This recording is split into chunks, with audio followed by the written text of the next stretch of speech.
ठीक है, diamagnetism and paramagnetism. ठीक ठीक है ना। तो इधर देखेंगे अब इसको, बेसिकली डाई को हटा देते हैं, पैरा को भी हटा देते हैं, अभी फोकस करते हैं मैग्नेटिज्म पे। ठीक है, किस पे फोकस करते हैं? मैग्नेटिज्म। तो मैग्नेटिज्म क्या है? मैग्नेटिज्म एक प्रॉपर्टी है जो किसी मटेरियल को बताता है, दिखाता है कि वो कितना ज्यादा मैग्नेटिक हुआ है कि नहीं हुआ है, यही चीज शो करता है। उसी को क्या बोलेंगे? उस प्रॉपर्टी को मैग्नेटिज्म बोलेंगे। ठीक है, तो according to book magnetism is a property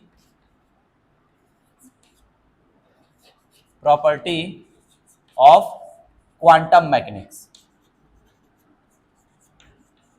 Magnetism is a property of quantum mechanics, but in CM लिख लूं classical mechanics, but in classical mechanics at thermal equilibrium,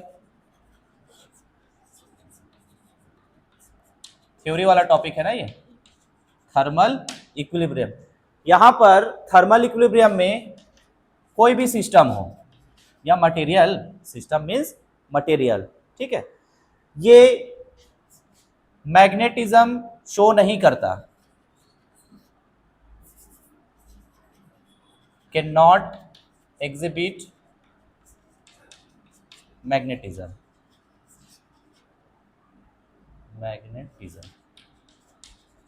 समझ में आ रहा है?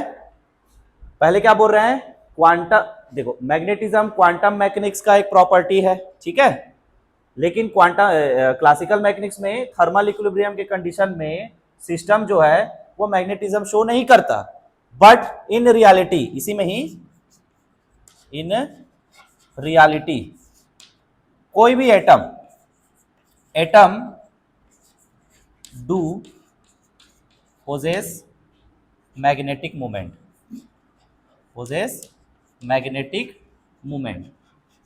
ठीक है, यानी कि ये गलत हो गया।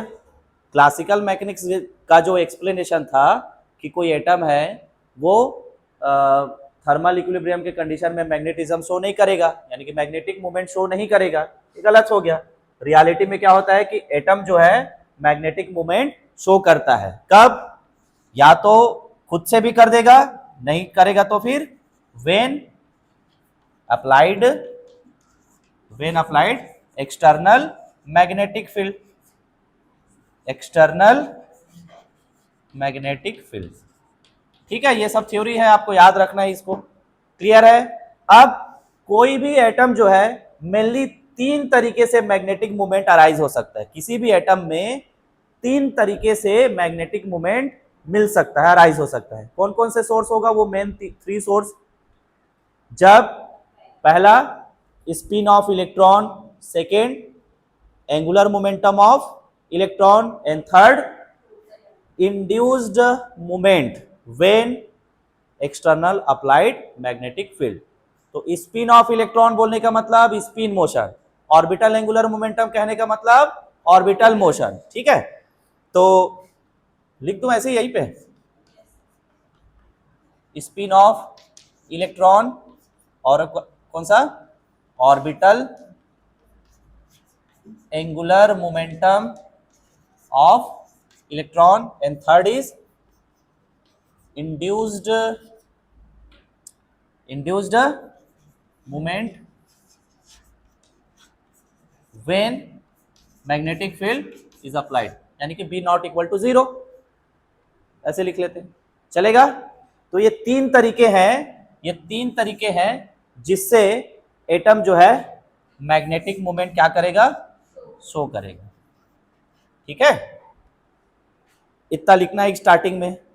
नेक्स्ट है इसके बाद में, अब देख लेते हैं मैग्नेटिक कंट्रीब्यूशन कैसा होता होगा।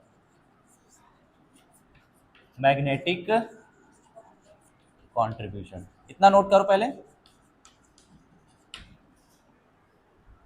मैग्नेटिक कंट्रीब्यूशन नोट कर लो। मैग्नेटिक कंट्रीब्यूशन में देखें, अब यहां पर 3 तरीके के कंट्रीब्यूशन देखेंगे, यही से देख लो।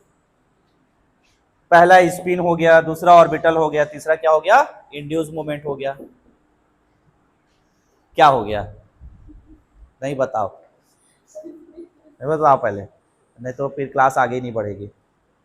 मोबाइल ऑन कर, ये वाला आवाज आ रहा था इसलिए।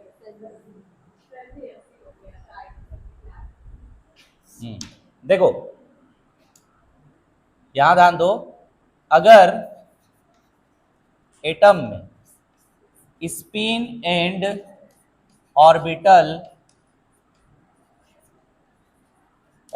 मोशन होगा तो ये क्या देगा, गिव्स पैरामैग्नेटिज्म,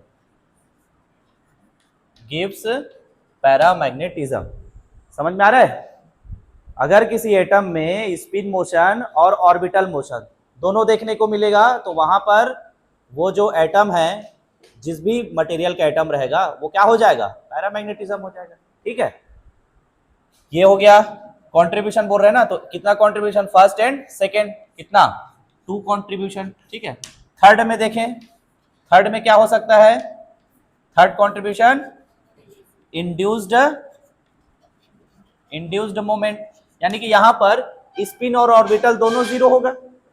इस वाले कंडीशन में जाए तो स्पिन ऑर्बिटल दोनों जीरो होगा, या दोनों में से कोई एक भी जीरो हो सकता है ऑर्बिटल जीरो हो, स्पिन मोशन बस हो रहा हो।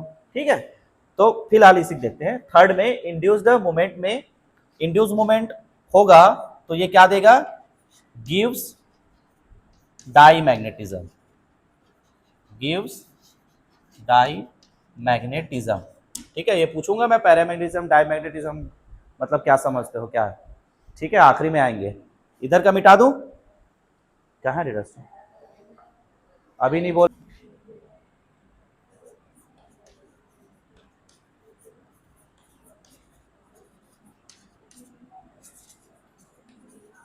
Special atomic cases.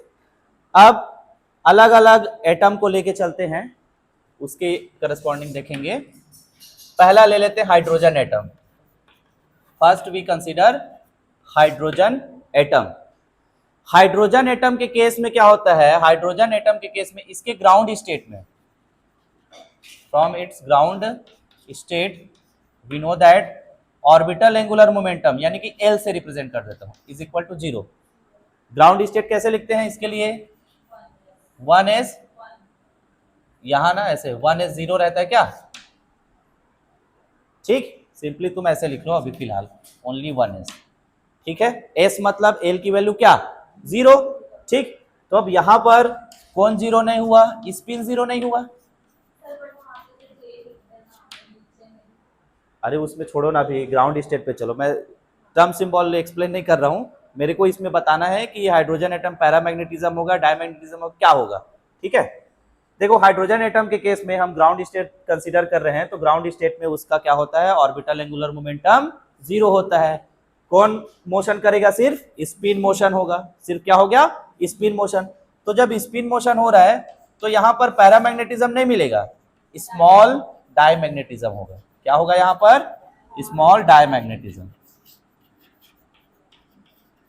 ठीक है, ठीक, सेकेंड केस देखते हैं, हीलियम एटम। तो इसके ग्राउंड स्टेट पे L equal to 0 and S equal to 0, दोनों 0 हो गया, ऑर्बिटल भी 0 और स्पिन भी 0, ऑर्बिटल भी 0 और स्पिन भी 0। तो यहां पर जो भी मैग्नेटिज्म प्रोड्यूस होगा वो सिर्फ और सिर्फ किसके कारण होगा, इंड्यूस्ड मूवमेंट के कारण।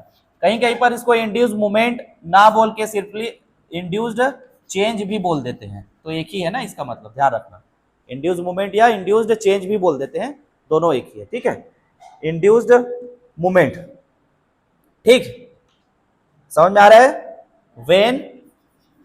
When applied external magnetic field, अपने आप थोड़ी ना इंड्यूस होगा, मैग्नेटिक फील्ड अप्लाई करेंगे तभी क्या होगा, इंड्यूस मूवमेंट होगा। तो यहां पर भी हमको कौन सा देखने को मिलेगा, डाई मैग्नेटिज्म प्रॉपर्टी। समझ में आ रहा है कि नहीं आ रहा है, आ रहा है ना, ठीक, क्लियर है। इसके बाद में बहुत बेहतरीन वाला डेरिवेशन डिराइव करेंगे, आज तक जिंदगी में नहीं किया हुआ ऐसा वाला, ठीक है? नहीं, उसका आंसर आएगा 2j+1/2 cot hyperbolic 2j+1/2 into x/2 -1/2 cot hyperbolic x/2। इसीलिए तो बोला, ठीक है? इलेक्ट्रॉन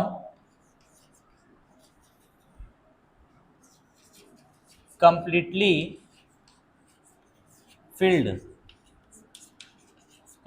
filled in cells, है ना? सेल्स होता है ना, जानते हैं ना, s orbital, p orbital. p में कितने होते हैं सेल? कितने रहते हैं? px py pz करके, उसके अलग अलग कक्षा में 3 होते हैं रे, 5 नहीं होता, ठीक? 3 होता है। तो देखो यहाँ पे इलेक्ट्रॉन कंप्लीटली फील्ड, इसका मतलब यहां हमें डायमैग्नेटिज्म मिलेगा। क्या मिलेगा? डायमैग्नेटिज्म, ठीक है? और अगर इलेक्ट्रॉन हाफ फील्ड, कंप्लीटली नहीं है, अब वो हाफ फील्ड है या लेस फील्ड है, तब के केस में क्या होगा? पैरामैग्नेटिज्म।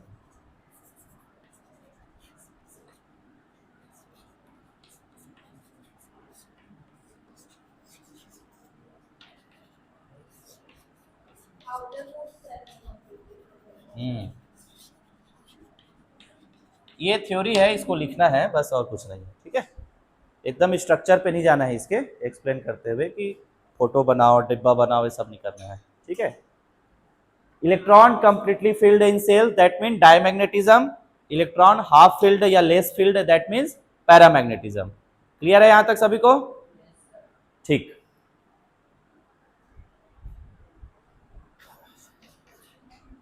अब आते हैं मैग्नेटाइजेशन पे। मैग्नेटाइजेशन को कैपिटल एम से रिप्रेजेंट करते हैं। इसको कैसे डिफाइन करते हैं? मैग्नेटिक मोमेंट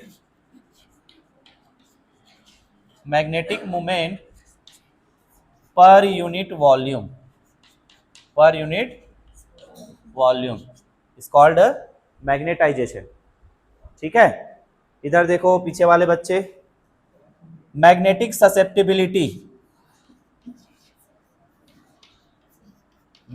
ससेप्टिबिलिटी की कुछ से रिप्रेजेंट करते हैं, काई से, और काई बराबर क्या होता है? मैग्नेटाइजेशन अपॉन मैग्नेटिक फील्ड, ठीक है? इसको SICGS में लिख लेने का, या सिंपली इतना ही लिखोगे, काई बराबर m/b, तो भी चलेगा। क्लियर है यहां तक कि नहीं है? अब बताओ, अगर काई लेस देन 0 हो और काई ग्रेटर देन 0 हो, तब क्या होगा condition? If chi is less than 0, then is it paramagnetic or diamagnetic?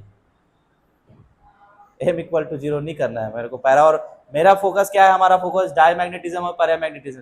Formula ये सब नहीं बताना है हमको, सिर्फ थ्योरी में डील करना है। समझ में आ रहा है कहानी? क्या होगा? लेस देन 0 पे पैरामैग्नेटिज्म, और ग्रेटर देन 0 पे पैरामैग्नेटिज्म। ग्रेटर देन 0 पे क्या होगा? पैरामैग्नेटिज्म। क्या होगा? पैरामैग्नेटिज्म। लेस देन 0 पे डायमैग्नेटिज्म, ठीक है?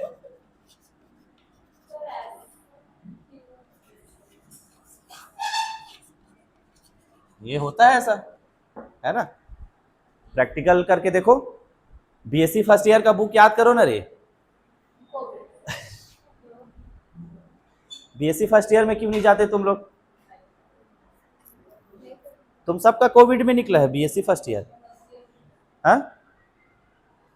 कोई बात नहीं, तो 11 किस में 12th में तो पढ़े ना मैग्नेटिज्म, वो भी कोविड में निकला है। क्या यार, तुम्हारा जवाब बढ़िया है, ठीक है? ये कंडीशंस याद रखना, ये याद रखने की जरूरत नहीं है, अभी इसका एक ग्राफ बनाएंगे, उसमें क्लियरली मेंशन रहेगा, है ना? लेस देन 0 पे क्या है और ग्रेटर देन 0 पे क्या है करके, ठीक है? याद रहेगा ये? क्लियर है? बोर हो रहे हो तुम लोग इस क्लास से?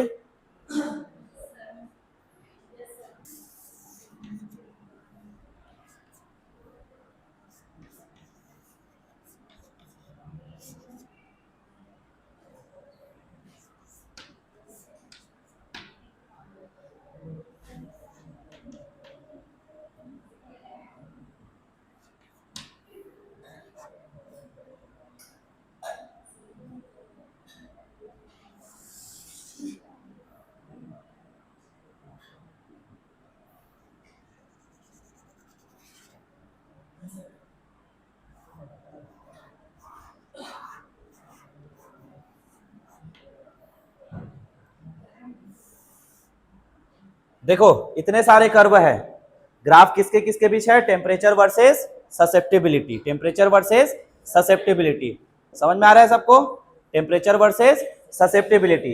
कितने कर्व हैं, 1 2 3 4, ठीक है।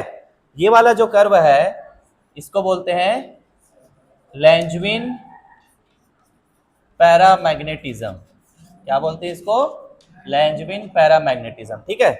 ये जो कर्व दिख रहा है इसको बोलते हैं राघवेंद्र, क्या बोलते हैं इसको, हाँ तुम्हारा टॉपिक है ना, तुम्हारा कनेक्शन वी से बड़ा अच्छा जम जाता है नहीं।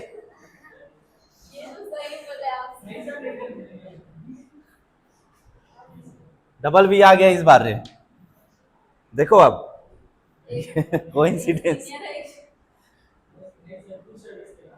बस इतना ही, उससे ज्यादा नहीं बोलने का। देखो ये वाला जो कर्व है इसको क्या बोलोगे, पॉली, इसका क्या नाम है, पॉली पैरामैग्नेटिज्म, ठीक है। और नीचे वाला है वो सिर्फ डाईमैग्नेटिज्म है। किसको रिप्रेजेंट कर रहा है ये, डाईमैग्नेटिज्म को। सिंपली एक्सप्लेन करना है। देखो अब पहले लैंजविन पे आते हैं, यहां देखो इस कर्व को जैसा दिख रहा है वैसे ही लिखना है हमको थ्योरी में भी। लैंजविन को देखो, जैसे जैसे टेम्परेचर इंक्रीज हो रहा है लैंजविन वाला जो पैरामैग्नेटिज्म वो डिक्रीज हो रहा है कि नहीं हो रहा है, डिक्रीज हो रहा है ना, ठीक है। ये डिक्रीज होते जा रहा है और टेम्परेचर हाई होते जाएगा तो एक समय आएगा ये जब कहां हो जाएगा, इसकी वैल्यू 0, यानी कि क्या वैल्यू, मतलब ससेप्टेबिलिटी। लैंजविन पैरामैग्नेटिक का जो ससेप्टेबिलिटी है वो टेम्परेचर इंक्रीज हो रहा है उसके साथ साथ क्या हो रहा है, डिक्रीज भी हो रहा है, क्लियर है। और वॉन लेग पैरामैग्नेटिज्म में ये क्या हो जाता है, टेम्परेचर का इस पर कोई असर ही नहीं हो रहा है, ये कांस्टेंट हो गया। मैग्नेटिक ससेप्टेबिलिटी क्या हो गया इसका, वॉन लेग का कांस्टेंट हो गया, दिख रहा है कि नहीं दिख रहा है कांस्टेंट, कहीं पर ये वैल्यू क्या ऊपर गई है क्या, यहां पे पहुंचने के बाद नहीं, सैचुरेट हुआ कि नहीं हुआ। ये सेम थिंग किसमें है, पॉलीमैग्नेटिज्म में भी है, पैरामैग्नेटिज्म। पॉली वाले भी कर्व में भी क्या बोलोगे, टेम्परेचर का कोई इंपॉर्टेंस नहीं है, यहाँ पर कोई इफेक्ट नहीं है इसका, पॉली पैरामैग्नेटिक में इसका ससेप्टेबिलिटी वो भी क्या है, सैचुरेशन शो करता है, दिखता है करके, ठीक है। तो ये दोनों कैसे थे, 0 के अबो थे, यानी कि यहां पर देखो बेटा, यहां पे देखो काई ग्रेटर देन, काई इक्वल टू 0 या ग्रेटर देन 0 वाला केस है कि नहीं, ये है ना। तो इधर के सारे मटेरियल्स कैसे हैं, पैरामैग्नेटिक है कि डाईमैग्नेटिक है ना, याद रखना पड़ेगा क्या अब इसको, है ना, इस कर्व से याद रखोगे, ग्राफ से। और नीचे वाला देखो 0 के नीचे है ना माइनस साइन लगा दिया है, मतलब दैट मीन्स यहां पर काई क्या है, लेस देन 0, काई क्या है, लेस देन 0, तो chi less than 0 that means diamagnetism, clear है, हो गया टॉपिक खत्म, यहीं पे इतना ही लिखना है उसको, है ना। और मस्ती कर लड़की, कोई बात नहीं सर, वैसे भी वो पैन करेंगे खत्म हो गया।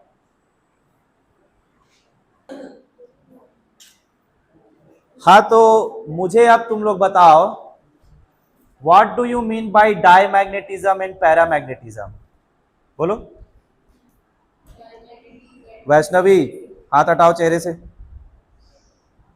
बोलो इधर, कौन आंसर देना चाहेगा, डाईमैग्नेटिज्म एंड पैरामैग्नेटिज्म क्या समझते हो उसका मतलब,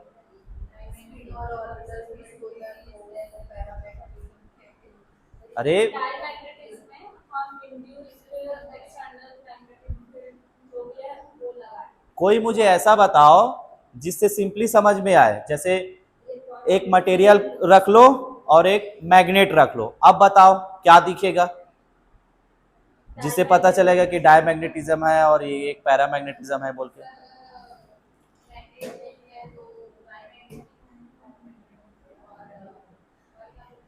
क्या रखेंगे तो क्या मैग्नेटिक, फिर से बोलो, मुझे ये बताओ तुम लोग कि डायमैग्नेटिज्म का मतलब क्या समझते हो और पैरामैग्नेटिज्म का मतलब क्या समझते हो।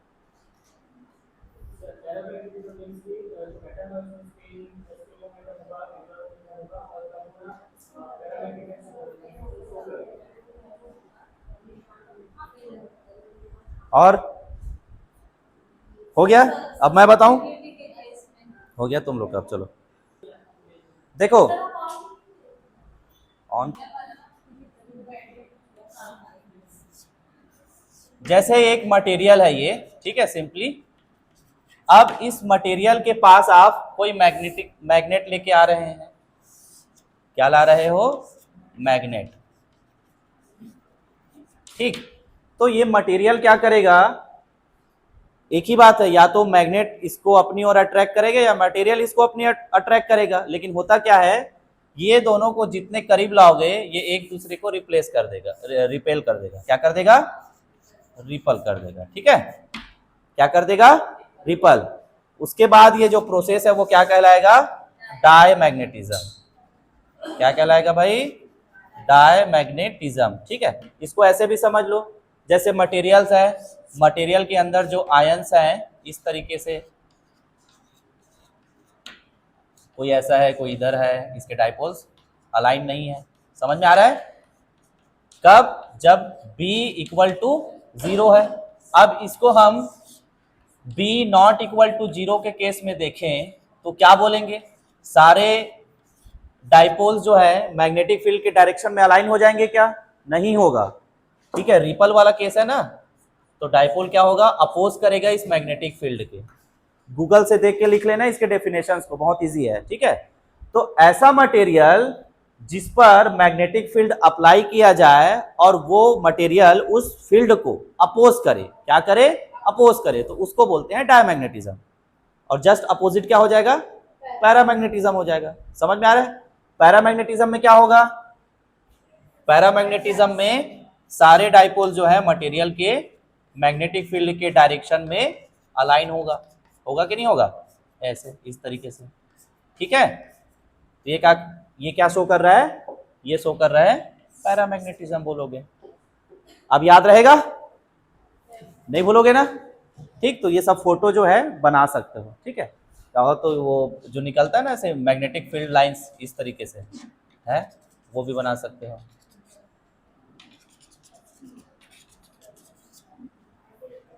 वो बना लेना। बाहर जाना है? जाओ ना। हो जाएगा? क्लियर है यहां तक सभी को? ठीक, स्टॉप करो उसको।